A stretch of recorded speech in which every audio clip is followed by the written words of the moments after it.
and thanks for tuning in. You are listening to Asheville FM at WSFM LP 103.3 Asheville and streaming globally at ashevillefm.org. This is Sweet Tea, an hour of radio that celebrates everything LGBTQIA+ here in Asheville and beyond. Happy New Year's Day. I'm one of your co-hosts, Jill, and my pronouns are she, they. And happy New Year's Day. I'm KP, and my pronouns are he, him. Today we are going to hear a very wonderful conversation between our friend Gwyn, who's a Sweet Tea alum, and Basil Soper. Basil is a Southern man of trans experience and a multidisciplinary writer, photographer, digital storyteller, and director. He creates narratives that inform, foster meaningful dialogue, and transform perceptions in an effort to build an equitable society through written media, audio, and video. We're really excited for this interview. And before we get to that and some music, I do want to let you know that programming support is provided by the West Asheville Tailgate Market, with over 40 local farmers and makers every Tuesday from 3:30 to 6:30 p.m., located at 718 Haywood Road in the heart of West Asheville. The market features a coffee truck, ready-to-eat foods, kids' activities, and live music. More info is at westashevilletailgatemarket.com. And we should also say that the views and the opinions expressed here on Sweet Tea do not necessarily reflect those of Asheville FM, its board of directors, or program sponsors. The views are just ours, or in this case, in Gwyn's. And Basil's. KP, I hear that you have a song you're really excited to show us. Yeah, I don't... I found this one for you, Jill. No. I don't think we hear enough about a sort of a queer experience, bisexual experience in music. It's definitely about lovers of same sex or lovers of opposite sex. So I liked this song. It's called Something About Julian. It's performed by Scott Hellman, and it's just a really beautiful song. Listen to the lyrics. All right, let's get into it.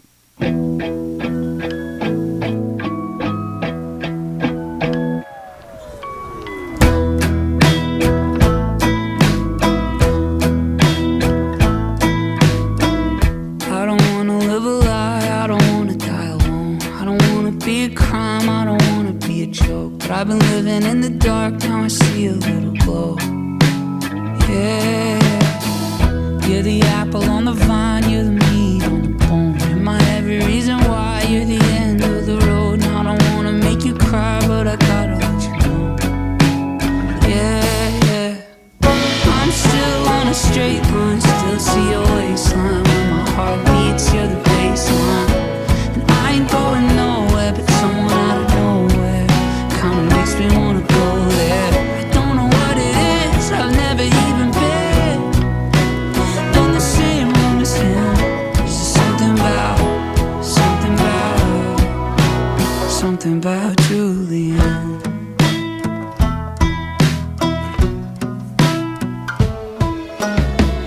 Yeah, I think he's in a band, but I don't really know. And I wanna hold his hand, yeah, I wanna dip a toe and listen to him talk all night on the phone. It's just a little feeling, I'm gonna let it go. Cause I'm still on a straight line, still see your waistline. When my heart beats, you're the baseline. I ain't going nowhere, but someone out of nowhere kinda makes me wanna go there. I don't know what it is, I've never even been in the same room as him. There's just something about Julian.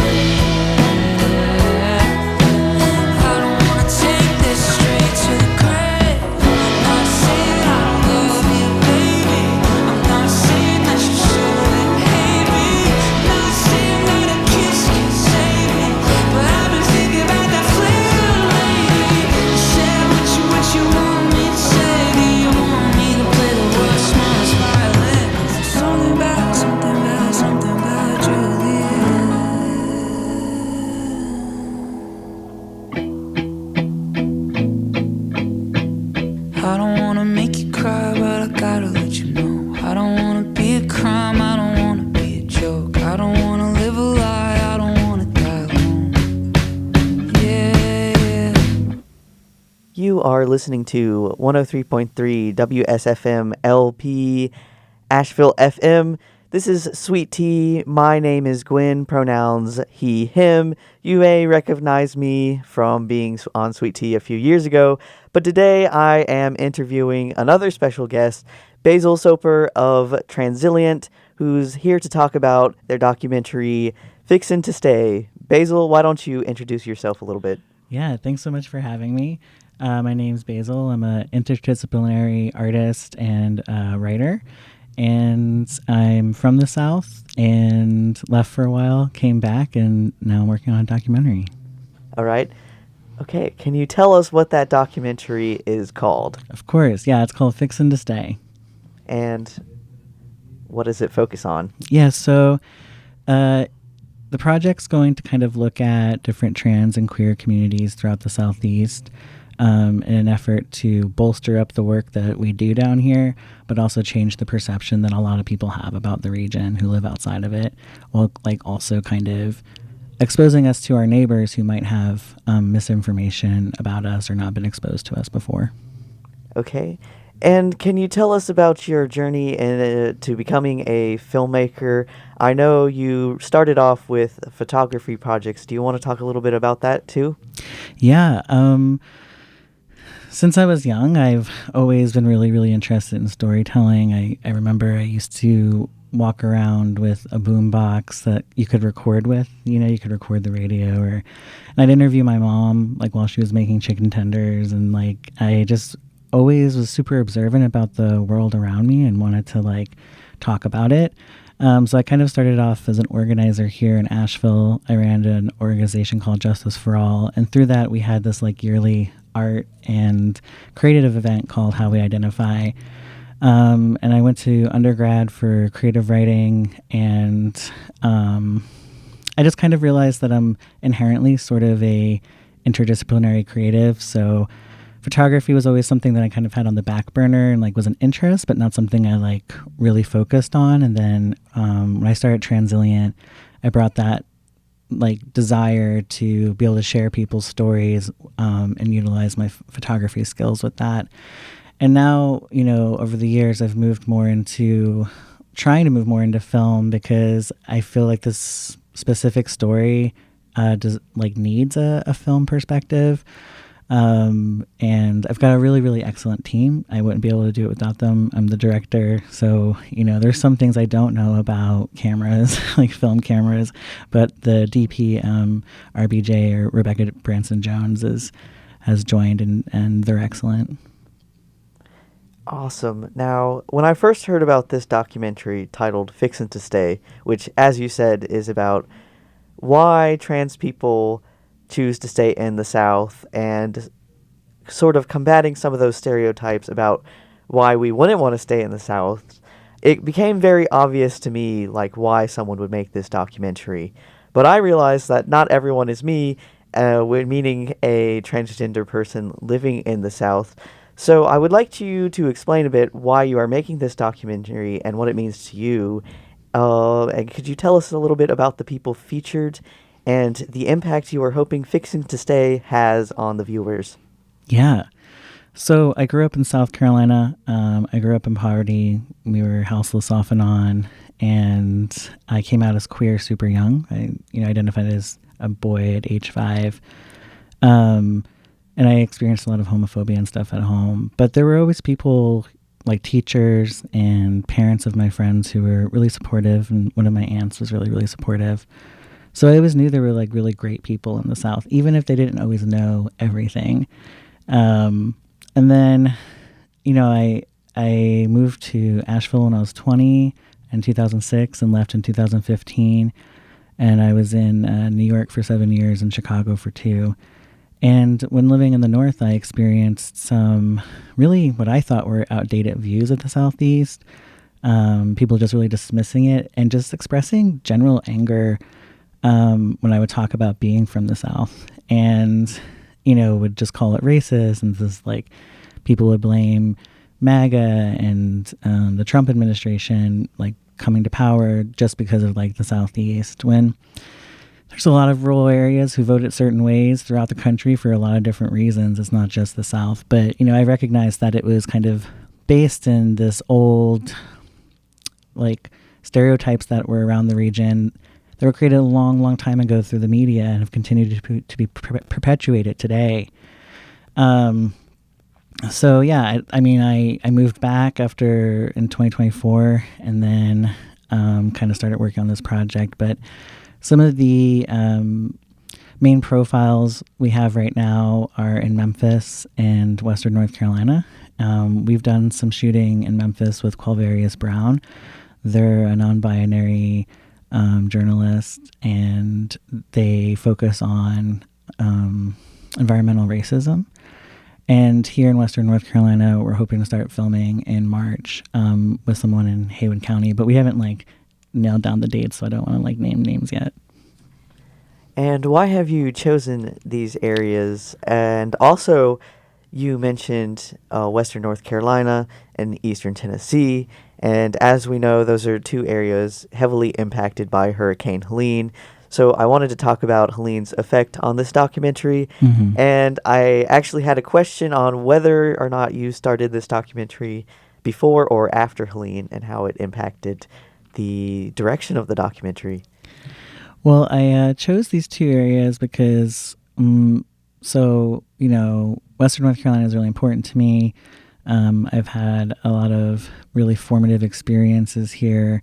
And yes, Helene did impact the creation of this film. So I moved back in 2024 and was kind of thinking about what I wanted to do next. And I was I had this very general idea of a film that I wanted to make around queer and trans people in the South and kind of combating the perspective or perception people have of us, but I didn't really flesh it out until after Helene.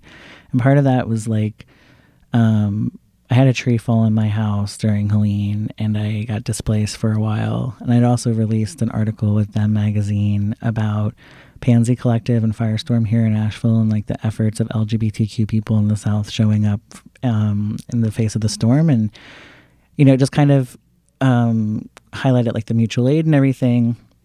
And it was really, really successful. And at that moment, I was kind of people really do care and want to hear more about this.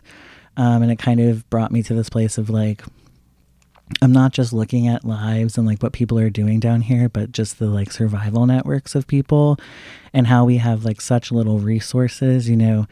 I think it's less than 3% of all philanthropic funds throughout the United States go to the entire region of the Southeast. So people are down here doing work, showing up with very little funding and very little support from outside of the region. So that's kind of how I was cemented in doing it. And then when it comes to Memphis and Western North Carolina, I really love Memphis. And I'd been a few times and had found Qualvarius. And so there's different similarities. And then there's a lot of stuff that's different, right? So Memphis is a traditionally Black city with a history of the blues and jazz and art and culture. And it's in a very different part of the South. It's almost towards Oklahoma. It's really far into Tennessee. And then we have Western North Carolina, which also has its own kind of history in traditional craft and community building. But both areas have a large LGBTQ population. Both areas have a strong mutual aid network and spaces to take care of each other.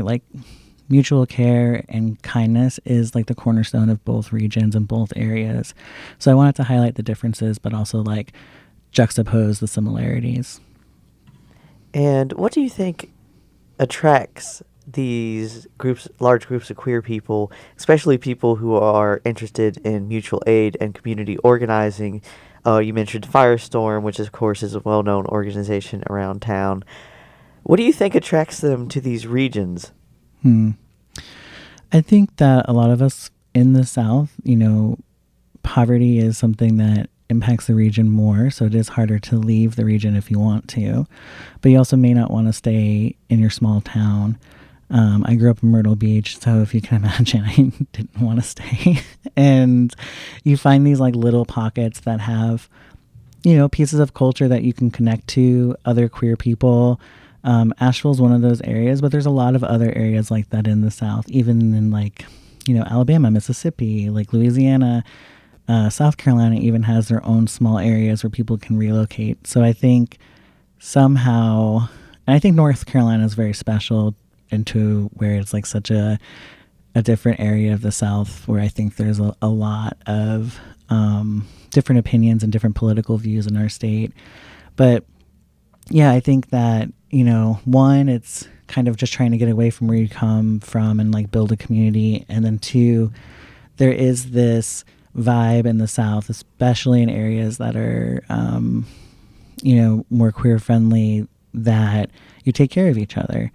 And not to say, like, I lived in New York and I lived in Chicago, not to say that that doesn't exist there too. It's just different. It's easier to see people here. You're more invested into your like literal community. Your spaces, everyone shows up to them and shares them. While like for me to get somewhere in New York, it could take an hour on the train, and there's just a different degree of separation, I feel like, there than there is in the South. So I think it's just a combination of things. That's very well said. I think it really rings true with me on a personal note when you said you don't necessarily want to stay in your small town, but it's hard for you to get totally out of the South because of the poverty and lack of opportunities we may experience here, not just as trans people, but especially as trans people. I'd like to get into a music break, but when we come back, I want to talk to you more about stereotypes transgender people face in the South and things that actually would deter people from living here. This is Basil Soper of Transilient. We are talking about his upcoming documentary, Fixin to Stay. But first, some music. All right. Now, let's get back into this. I'm sitting with Basil Soper of Transilient talking about his upcoming documentary, Fixin to Stay, which details the lives of Southern transgender people. Now, Basil, we were just talking about how things are in the South for transgender people and what makes them want to stay. Now, what do you think drives transgender people from the South? Mm-hmm. I think a lot of things. I think it's very valid for people who want to leave, and I'm not going to try to pretend like I didn't leave. And for me, partially, I wanted to leave because of the political climate, certainly. Secondly, I just wanted to start over. I was an organizer in Asheville. At some point, I just couldn't get dead named anymore at the grocery store or misgendered, and just kind of wanted to like explore my masculinity and my identity outside of where I'm from. And I figured if I was going to make a big move, then I should do it in a place that had free transgender affirming healthcare, which is New York, like Medicaid covered. I already had top surgery down here, but my bottom surgery was covered. My hormones were covered. It was much more accessible. It was much easier. I didn't have like these traumatizing moments in doctor's offices as I had as much down here. And, since returning, some of that's changed. People have definitely become a little bit more educated and competent, particularly in the medical field. But, sometimes you don't want to think about being trans every single day and fearing it. It was really relieving and cool to live in a place for a while where I didn't get looked at. People didn't try to figure out what I was or who I was. And just was able to have this like freedom of exploring myself and my identity and my sexuality in a space that was really pretty affirming and welcoming and open. And so I get that. And then I also get for like parents and families with trans kids, like you might have to leave. Like we're at a point right now where people are trying to criminalize certain things. I had a really good friend of mine. She had to leave Texas after being there for years and years of organizing, and it just became too much to where, she feared the safety of her family and particularly her trans child's life. So, she had to leave. So, yeah, I think there's a lot of good reasons to leave, and then, there's a lot of good reasons to stay. And I think this documentary is to not ignore that there are reasons to leave, but that there are people here who stay, and it's not what everyone thinks or makes the South out to be. And if you really care about equality, equity, LGBTQ people, if you're anti-racist, all of these things, you should really care about liberation in the Southeast. That really made me think about the time I went to New York. Now, I know you talked about living in New York, and I know you went to undergrad, I believe, in New York. But I've been once, and what immediately struck me is how people didn't really look at you there, and suddenly I felt a lack of anxiety about my gender presentation as a transgender person that I didn't even realize I was experiencing unconsciously in the South, because people tend to look at you, and if you don't fit certain expectations sometimes, you can really get a sense of judgment. So immediately in New York, that's something I liked. But this has been said time and time again. There is a certain sense of homeliness and community I found in the South that is lacking in the North. So, of course, this whole documentary is about why transgender people would tend to stay in the South. But do you interview anyone who has left or is interested in leaving out of curiosity?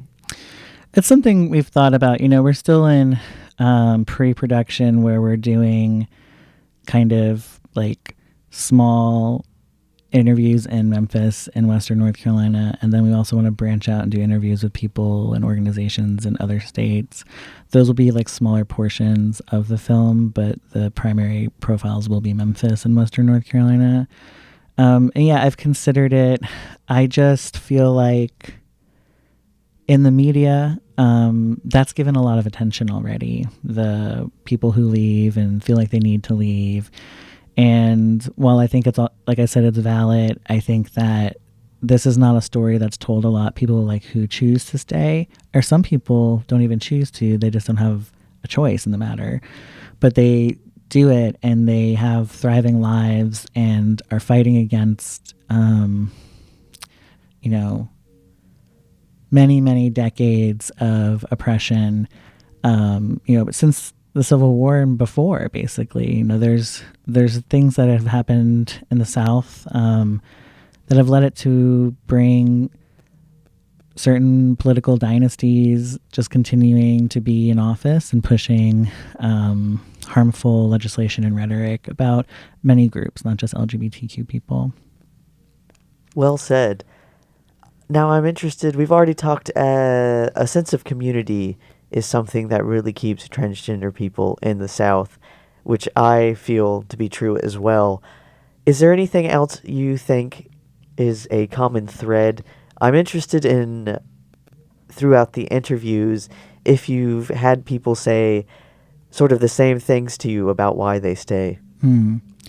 Yeah, definitely. I think there's just and it's similar reasoning on why I came back, which is like, this is my culture, and like this is where I'm from, and the beauty of the South is remarkable. You can go from the mountains to the ocean in 5 or 6 hours. We live in a temperate like rainforest.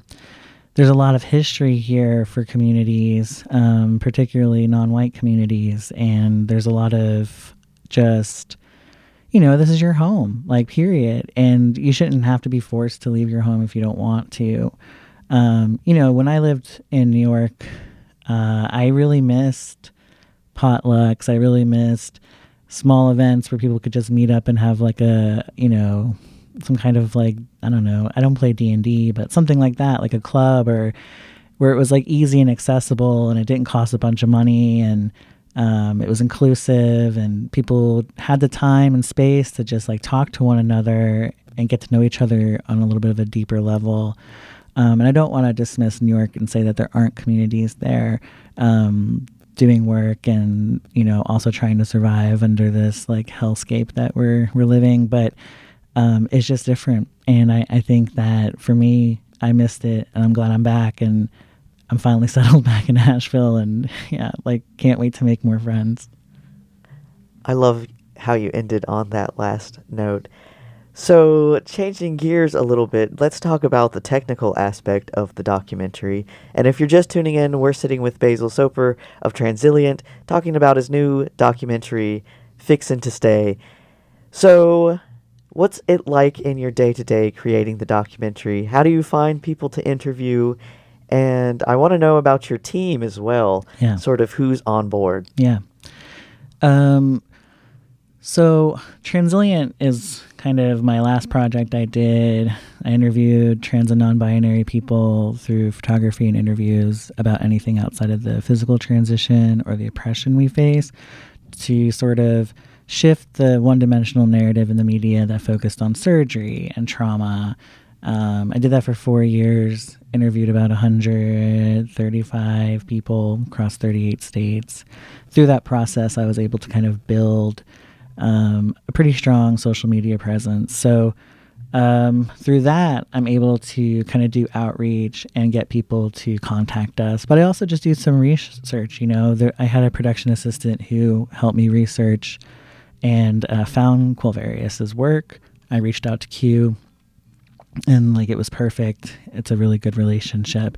So there's that, just doing outreach, interviewing people, seeing how they'd want to be a part of it. My day-to-day with it right now is kind of social media is a lot of what I do. If you go to our Instagram, it's at We Are Transilient. But if you go there, there's short videos talking about why people stay in the South and what people get wrong about it. I do a lot of fundraising. I'm always filling out grants. I'm trying to get people to donate. I'm trying to get people to send us grants or where we might be a good fit. And staying in touch with my team. So Michaela Reed is the producer. She's a friend of mine. She grew up in Virginia. We worked together on a podcast in New York, which she was the producer of. And she's currently in LA. And she's also very interdisciplinary. She works on film, and she's an audio engineer. She's an amazing producer. Someone I truly trust, so I'm incredibly grateful that she wanted to join and be on board.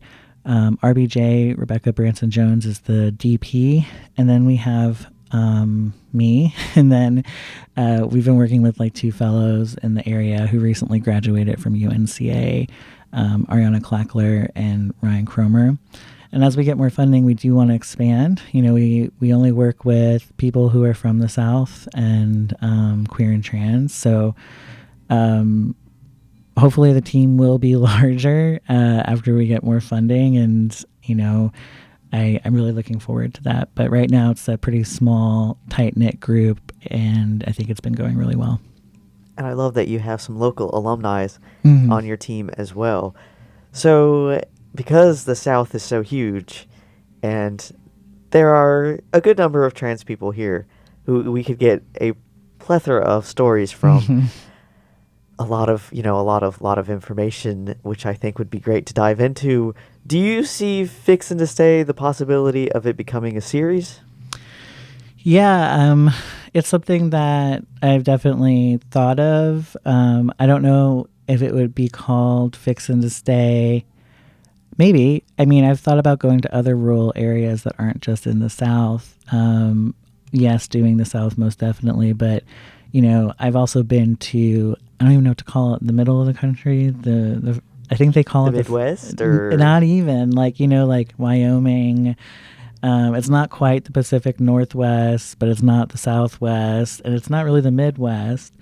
But Idaho, Wyoming, Montana, that area is really, really conservative and really sparse. We've seen it on maps when talking about elections and voting, how there's no one that lives there. But there are people that live there. There's very little access to larger communities. I've gone and done interviews there, and I feel like showcasing that area and just other rural areas, I think, would be something I'd like to do. For this particular project, though, I think there's just such an so I also did my master's in New York. I went to NYU, and my focus was prison abolition in the Southeast. And when speaking to professors, colleagues, there's just such a visceral dislike of the South, such a extreme judgment and like such a dismissal that happened. So I think for right now, I don't know what it would look like to do other regions, but for right now, I'm just really trying to dampen that anger and general judgment of the region. I like how you talked about perhaps going back and looking at just rural America, transgender life in rural America, not just in the South. I think even being from the South, being from a very, very rural part of it, of North Carolina, can be such night and day comparing my life, even as a transgender person, to other people's life who are from metropolitan areas like Charlotte or Greensboro or even Central Asheville. So I think the region you're talking about is the Plains region, perhaps, or like Wyoming, things like that, which I've always would love to have I was always thought I would love to see people interviewed there, because I feel like they're honestly talked about less than the South. They are. So one step at a time, though. Yeah. One step at a time. So to get back to Fixin to Stay, which takes place in our humble little southern region, if I may call it that.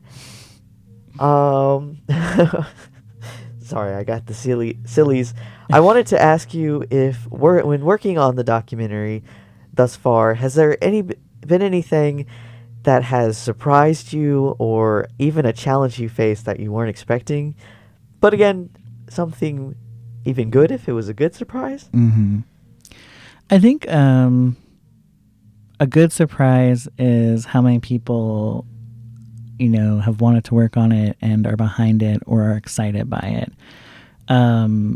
To me, when like creating a project and knowing other people want to be a part of it is always a little mind-blowing. And, because when you get your head into it and you're like kind of building it and you have all these ideas, like to you, of course, you think it's like something worthwhile. You have to, or how are you going to move forward with it? But yeah, I just think everyone I've told about, even if they've like declined giving me a grant, have said really wonderful things and have been like, this is a really smart project, or like our team really wanted to move forward with it, but something else came up, but apply again. And that's awesome, because documentaries can take a really long time to make, and part of that is funding.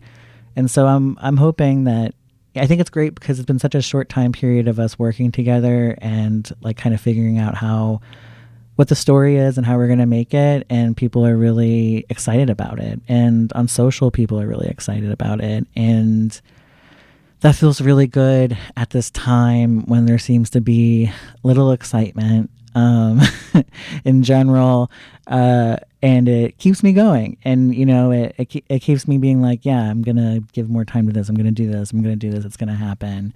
It makes me a little bit more optimistic, because some days it can be hard when you're not getting the funding you need, and everyone's got a lot going on, and we still give time to this work, and so for that I'm grateful. But yeah, I think overall, just the coming from a place that I've learned, like living in the North and moving around and stuff, that people hate the South, to also now being exposed to a lot of people who understand the importance of it and the importance of telling these stories, has been such a great, wonderful, eye-opening experience. I love your excitement. I can really get like your passion and knowledge on the subject through doing the work of documenting people, and also just, of course, as you said, being a transgender person, growing up in the South yourself, which I think that's the exact type of people it's going to take to make this, the people who are it. So after Fixin to Stay, I know we just had talked about perhaps looking into documenting queer and trans people who live in, Central America or the Plains region, or I should say Central U.S. But do you have any other projects stewing in your mind? Not so much. And I think part of that is I am so focused on Fixin to Stay right now, but also just like unsure of the financial landscape of the world moving forward right now under the current administration. So I'm kind of just sticking back, but I can tell you that there are dreams that I have, and whether they come to fruition or not, I don't know. But one would be to start an artist residency for trans Southerners in the South, and another would be to get into some kind of media position, whether that's like starting a regional queer magazine or editing or something like that. But yeah, for right now, it's the film, and I'm not going to ever stop doing this kind of work. It's just inherently in me and who I am, and it brings me a lot of joy and purpose.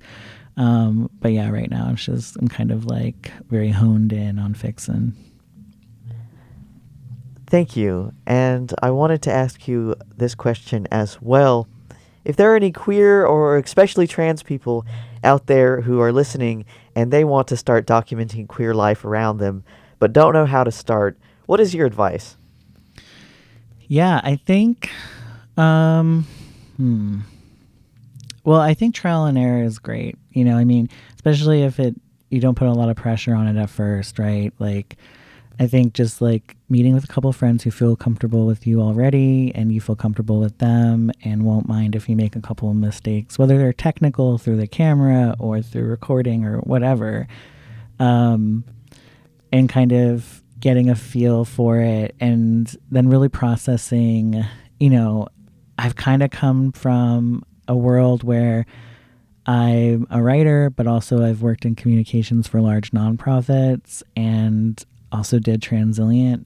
So I think figuring out how you kind of want something to look and like working with close friends, but then also like getting kind of a brand identity down. You kind of need to figure out like,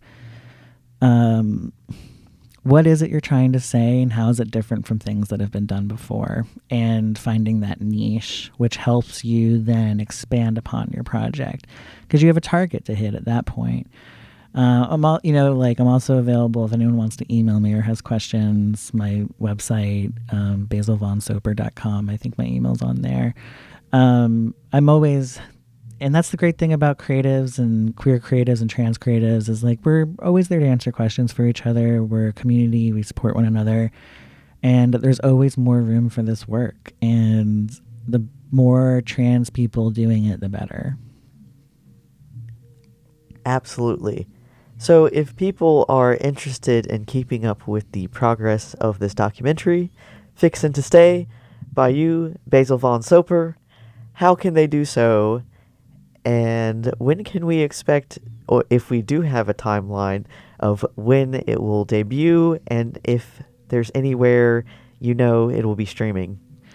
Yeah, so we're not that far with distribution or anything, but what I can say is if you're local to Asheville, we're going to have the reel finished, and we'll probably have a couple events around town where we show the reel and people can ask questions and kind of get involved or donate or whatever they would like to do. I think we're hoping to like do large scale production this summer, early fall, and have it like finished by summer of 2027, and then kind of put it into film festivals and maybe talk to distributors, depending. So we got a little ways to go for sure. But yeah, especially if you're local or whatever, we're going to have some like smaller events. And then when the film itself is done, before it gets anywhere, we'll probably do a showing in Asheville and any of the other cities that we, like probably Memphis and anywhere else that we film or talk to people in. Okay, so the best way to learn more about it is just to keep up on social media and your website, I suppose. And what were your social media handles again? So Transilient is We Are Transilient, WeAreTransilient. And same thing for the website, wearetransilient.com. Fixin to Stay is on there. So we do regular posts. You can also join our newsletter. We send out regular newsletters about everything, and regularly just putting small videos up. So even if you don't get like the film at this moment or like the reel at this moment, there's definitely like entertaining and great short videos that we're putting up right now. Thank you so much. Now, Basil, is there anything else you would like to say about the documentary or prior projects or future projects or anything? I don't think so. I'm really excited to be back in Asheville and super grateful for this opportunity. And you've just been so kind and really wonderful to work with. So thank you. Oh, thank you so much. We are grateful you are back in Asheville, and I know I am super excited to see Fixin to Stay. So this has been Sweet Tea with me, Gwyn, and my host, my guest star, Basil von Soper. And again, if you are interested in learning more about Fixin to Stay and Basil's other work, you can catch him on social media at We Are Transilient. Thank you so much for listening to Sweet Tea. Stay beautiful, Asheville. Thank you. Programming support is provided by Asheville Community Theater, presenting the rock musical Rent, February 5th through the 22nd, following a year in the life of a group of young creatives struggling to survive in New York's Lower East Side under the shadows of HIV and AIDS. Rent features the songs I'll Cover You and Out Tonight, among others. Tickets and more information is at ashevilletheater.org. That's theater, R-E. You are listening to Sweet Tea here on Asheville FM, and it is time for the queer calendar of events. Today is New Year's Day, and you can join Jerry and Christopher at 6 p.m. for country music and line dancing for beginner two-step, hosted by, of course, Banks Ave Bar for Butts and Boots. On Saturday this weekend, there will be drag shows at O'Henry's. At O'Henry's. And that is a rotating cast of performers. It's at 11:30 and midnight. On Sunday, January 4th, O'Henry's hosts a community potluck, bringing regulars, neighbors, and queer folks new to town into the same room. It runs roughly from 5 to 8 p.m. with the bar opening at 4. You can bring a shareable dish if you like, but it's optional, and the focus stays on casual conversation and meeting people without any social performance. Allies are welcome, but the space does center LGBTQ community. Once again, that's Sunday, January 4th, community potluck at O'Henry's. Very nice. Well, looking ahead to next week, Friday, January 9th from 8 to 10 p.m., Date My Queer Friend is back at Day Trip Asheville. 5 wing people presenting Queer Pal, who has been looking for love in all the wrong places. A PowerPoint presentation-style pitching, followed by a cheeky mixer. Everyone's welcome to come enjoy the first installment of this interactive dating show. You can also email blinddateavl@gmail.com to pitch your friend. I would suggest reaching out because I have 2 friends that were pitched on at this event and got like dozens and dozens of interested suiters. Nice. That's so awesome. And we should say this is a comedian who's Kayla, who's like all over so Instagram funny. and Reels. Yeah, she's hilarious. She's great. Yeah.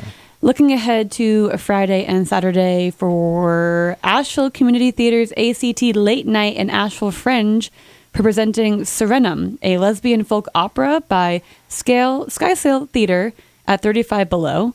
In this new musical from Skysail Theater, siren melodies mingle with an original electronic score to create a unique soundscape spanning folklore and science fiction. Whoa. And that will be on January 9th and 10th. A lesbian folk opera. I'm there. Also on Saturday, January 10th, Queer Fusion. That's a dancing party with queer community. Location will be to be determined. Dancing starts at 7, and you can keep up with all the details about that event on Saturday, January 10th at AVL Phoenix Fire's website. Looking ahead to Sunday, January 11th, comedian Sam J is coming to the Orange Peel. Doors at 7, show at 8. Sam J is a stand-up comic and Emmy-nominated writer, best known as the host and producer of HBO's weekly late-night series, Pause with Sam J. On Tuesday, January 14th, and every third Tuesday of the month at 6 p.m., you can meet Campaign for Southern Equality's offices at 20 Oak Street and join Misfit Asheville for a queer speed dating event. Mingle and meet new people at the first queer speed dating event of the year. Again, that's scheduled for January 14th at Fluid 510, and that is from 7 till 9 p.m.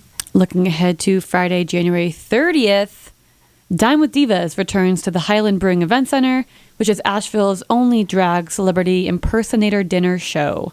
And it's serving legendary music icons with a side of sequins with a decadent catered dinner by Celine and Company, all while benefiting beloved Asheville. Tickets available now at ashevilledragbrunch.com.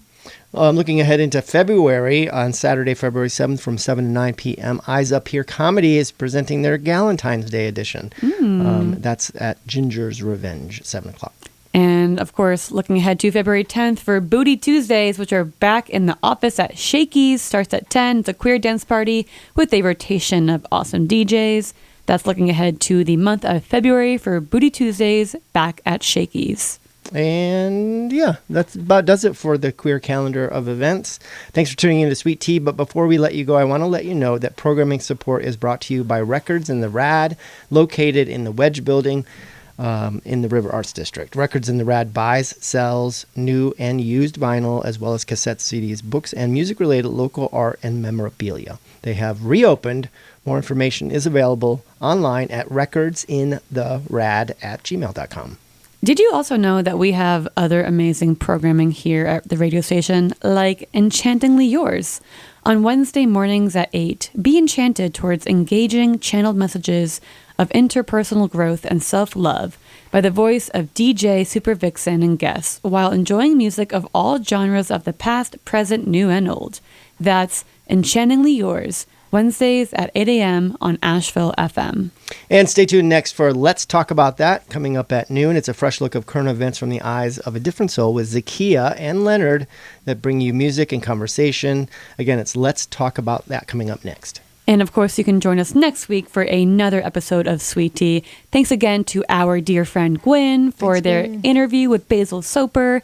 If you missed any of this episode or any of Asheville FM shows, you can find the archive for 2 weeks on the website ashevillefm.org or on our mobile app, which you can download from the App Store for whatever device you may have. But for now, it's time to say goodbye. I'm KP. And I'm Jill, and we hope that you enjoyed spilling the tea with us. Goodbye.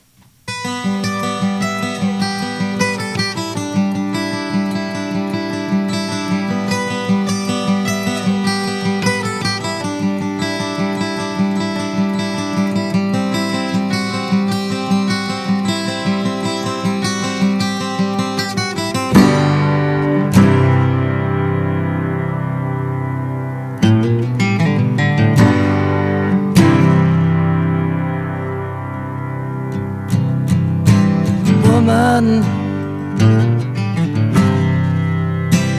what am I supposed to do?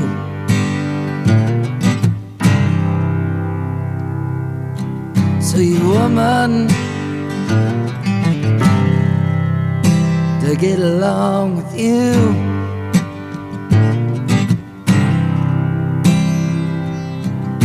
I read your books and I read your poems. There's things I do and there's things I won't. There's things I know that ain't been wrote. How am I supposed to keep on down this road now, woman? How am I supposed to feel?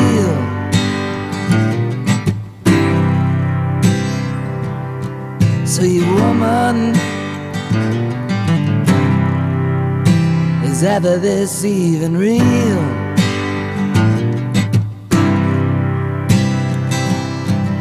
I kicked the nest and I done been stung. I can see the gallows where I'm gonna be hung.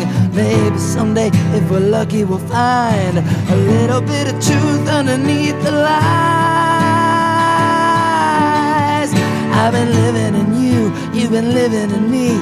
I'll keep it real, you keep it free. Tell me why it's gotta be so hard. America girl, what's going on?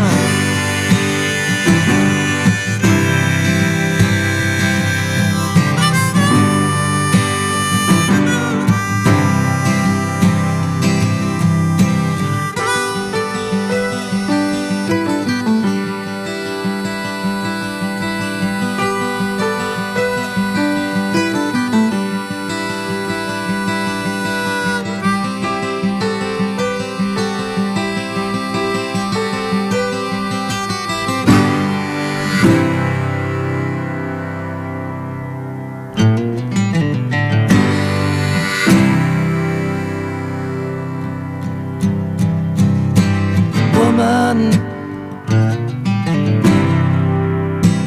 Why's it gotta be so hard? Sweet woman, to know who you really are.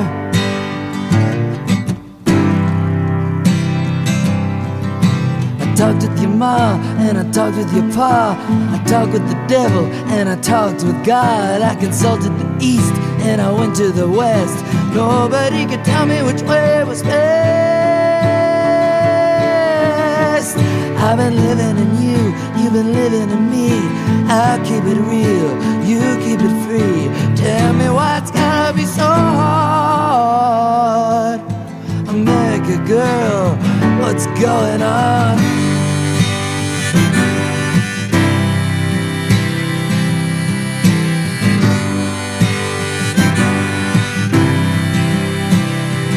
I've been living in you, you've been living in me.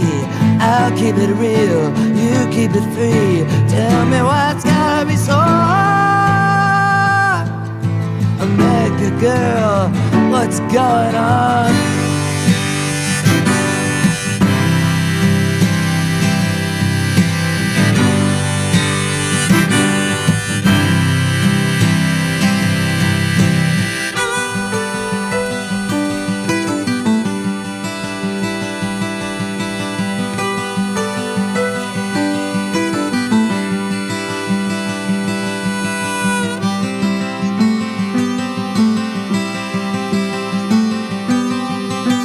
Listening to Asheville FM at WSFM LP 103.3 Asheville.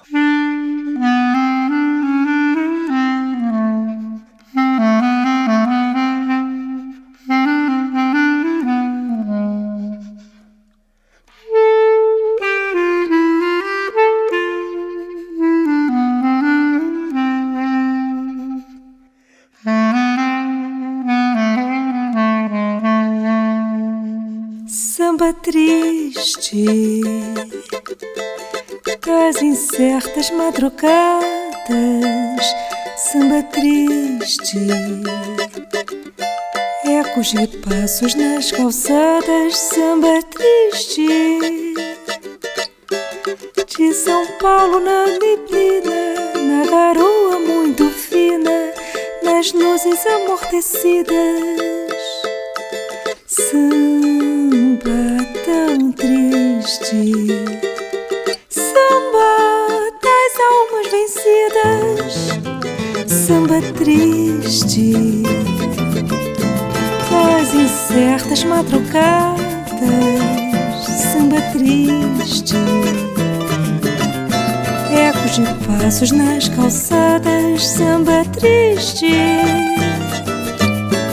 de São Paulo na neblina, na garoa muito fina, nas luzes amortecidas.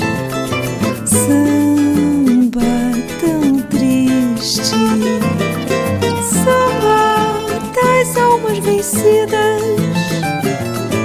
Cada boêmio que passa na rua é sapo a sonhar com a lua.